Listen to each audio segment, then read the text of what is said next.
Assalamualaikum warahmatullahi wabarakatuh. Saya Cynthia Paramita akan membahas tentang regresi analisis logistik. Jadi, regresi analisis logistik itu merupakan suatu analisis regresi yang memiliki tujuan untuk mengetahui pengaruh variabel X terhadap variabel Y. Pada variabel dependennya itu, data yang digunakan harus berskala dikotomi atau data kategorikal. Nah, saya sekarang ingin melakukan perhitungan menggunakan SPSS. Langsung saja kita menuju variabel view. Di sini saya akan mengambil judul yaitu pengaruh pelayanan kualitas produk jaringan internet terhadap kepuasan pelanggan. Berarti judul tersebut memiliki 3 variabel X, berarti X1, terus X2, lalu X3. Untuk X1 kita tulis labelnya yaitu pelayanan. Nah, untuk X2 kita tulis labelnya kualitas produk. Lalu untuk X3 kita tulis variabelnya jaringan internet. Oke. Nah, untuk ketiga variabel ini kita tentukan measure-nya yaitu scale. Nah, selanjutnya ada variabel Y, di mana variabel Y-nya itu labelnya adalah kepuasan pelanggan.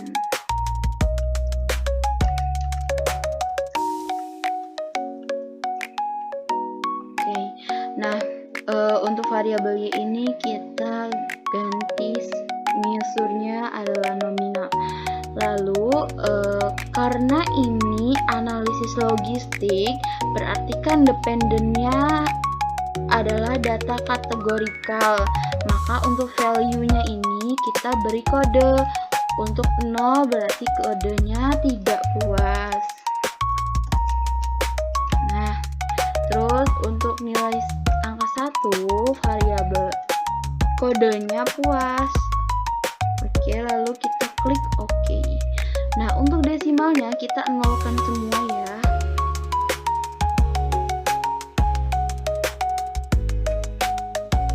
Nah, lalu kita langsung saja ke data view. Nah, di sini kan belum ada datanya. Bisa kita masukkan datanya di Excel ya ini. Oke, kita copy saja dari data Excel ini.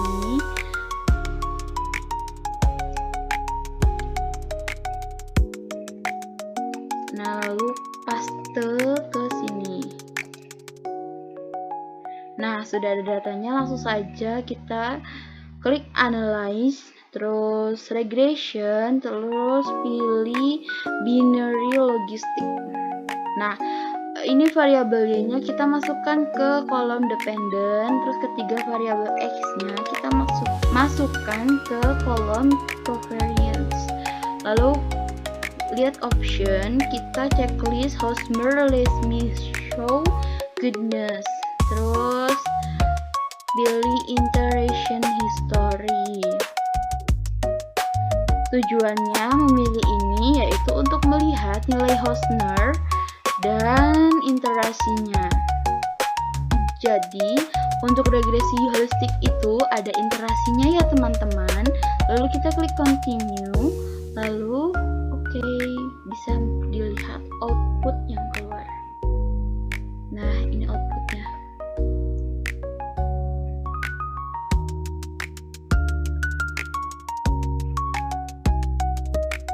Oke. Nah, di sini ada blok 0. Karena di sini itu menggunakannya interasi, jadi ada stepnya. Ini berarti step 0, terus ada juga blok 1, berarti step 1. Nah, seperti itu ya teman-teman. Langsung saja di sini saya akan menjelaskan interpretasi dari tabel-tabel berikut ini. Di sini saya akan menginterpretasikan hasil output perhitungan SPSS tadi yang sudah saya tuliskan ke dalam cost cohort. Nah, judulnya kan pengaruh pelayanan, kualitas produk, dan jaringan internet terhadap kepuasan pelanggan. Untuk melihat analisis regresi logistiknya, terdapat hipotesis penelitiannya. Yang pertama, diduga pelayanan berpengaruh signifikan terhadap kepuasan pelanggan. Hipotesis kedua, diduga kualitas produk berpengaruh signifikan terhadap kepuasan pelanggan. Hipotesis ketiga, diduga jaringan internet berpengaruh signifikan terhadap kepuasan pelanggan. Nah, untuk pertama kita melihat tabel case processing summary-nya. Nah, kita fokus ke nilai N. Nilai N ini didapat dari mana? Ini merupakan data tabel yang terdapat tadi. Terus interpretasinya, penelitian ini menggunakan 55 data untuk dijadikan sampel. Lalu kita lihat dependent variable according. Ini tuh tadi dalam value-nya kita kan untuk melihat kepuasan pelanggannya, maka kita berikan kode. Untuk tidak puas itu 0, puas itu 1. Jadi interpretasinya variabel dependen memiliki dua kategori, tidak puas dan puas. Terus selanjutnya kita lihat bagian blok 0. Iteration history-nya yaitu interpretasinya kita lihat nilai negatif 2 long likelihood itu kurang dari chi-square tabelnya nih. Ini 74 ini kurang dari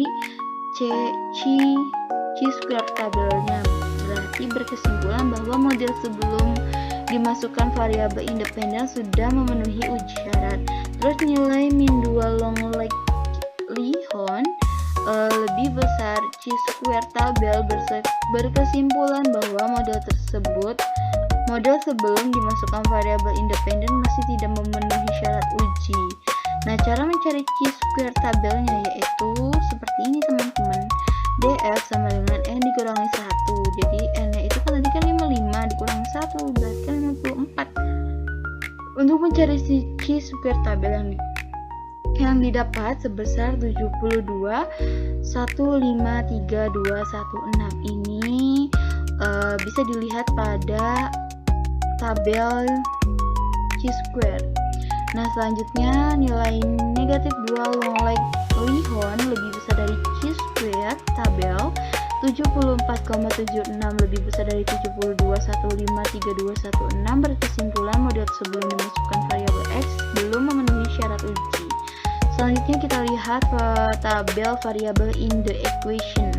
Nah, untuk interpretasinya, sebelum variabel X dimasukkan pada model, mendapatkan nilai B koefisien beta 0,330 dengan odds ratio XB sebesar 1,391 dan nilai signifikasi dari uji Wold sebesar 0,227 signya. Nah, terus selanjutnya kita melihat blok 1 metode. Nah, untuk lihat pada tabel iteration history-nya. Nah, untuk interpretasinya, nilai min 2 long likelihood ini kurang dari chi-square tabel, berkesimpulan bahwa model sebelum dimasukkan variabel independen sudah memenuhi syarat uji coba. Nilai min 2 long likelihood lebih besar dari chi-square tabel, berkesimpulan bahwa model sebelum dimasukkan variabel independen masih tidak memenuhi syarat uji. Nah, untuk mencari chi-square tabelnya gimana? Seperti tadi, DF sama dengan N kurang K dikurangi 1. Jumlah datanya kan 55 dikurangi 3 dikurangi 1, jadi hasilnya 51. Untuk chi-square tabel yang didapat berarti kan sebesar 68,669294. Ini bisa dilihat pada tabel chi-square-nya. Terus nilai negatif 2 long likelihood kurang dari chi-square tabel 58,310 kurang dari 68,669294. Berkesimpulan model sesudah dimasukkan variabel X sudah memenuhi syarat uji coba. Selanjutnya kita lihat pada tabel omnibus test of model coefficient.